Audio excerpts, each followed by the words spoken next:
چھوٹے سے گاؤں میں زینب نام کی لڑکی رہتی تھی۔ وہ بہت ہنس مکھ اور سب کی مدد کرنے والی تھی۔ اس کی زندگی کا سب سے بڑا سہارا اس کی ماں تھی۔ دونوں ماں بیٹی ایک دوسرے کے بغیر ادھورے تھے۔ زینب کی ماں دن رات محنت کرتی تھی تاکہ اس کی بیٹی پڑھ لکھ کے کچھ بن سکے۔ زینب اکثر کہتی تھی، امی ایک دن میں آپ کو بڑا گھر دوں گی، آپ کو کبھی ناکام نہیں کرنے دوں گی۔ ماں مسکرا دیتی تھی لیکن اس کی آنکھوں میں چھپی تکن زینب سے چھپی نہ رہتی۔ وقت گزرتا گیا، زینب نے دل لگا کر پڑھائی کی۔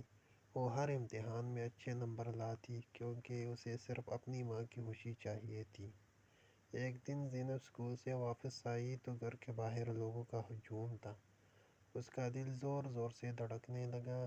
جب وہ اندر گئی تو اس کی دنیا رک گئی۔ اس کی ماں زمین پر خاموش لیٹی تھی۔ زینب نے ہلایا، پکارا، امی اٹھیں نا، میں آ گئی ہوں، دیکھیں آج میں بھی اچھے نمبر لیے ہیں۔ لیکن اس دن اس کی ماں نے آنکھیں نہ کھولی۔ وہ رات زینب کے لیے سب سے لمبی رات تھی۔ اس نے پہلی بار خود کو اکیلا محسوس کیا۔ وہی گھر جو کبھی ہنسی سے بھرا ہوتا تھا اب خاموش تھا۔ کچھ دنوں بعد زینب نے اپنی ماں کی پرانی چادر اپنے ساتھ رکھی اور خود سے وعدہ کیا، میں نہیں رکوں گی، میں امی کا خواب پورا کروں گی، چاہے وہ میرے ساتھ نہ ہو۔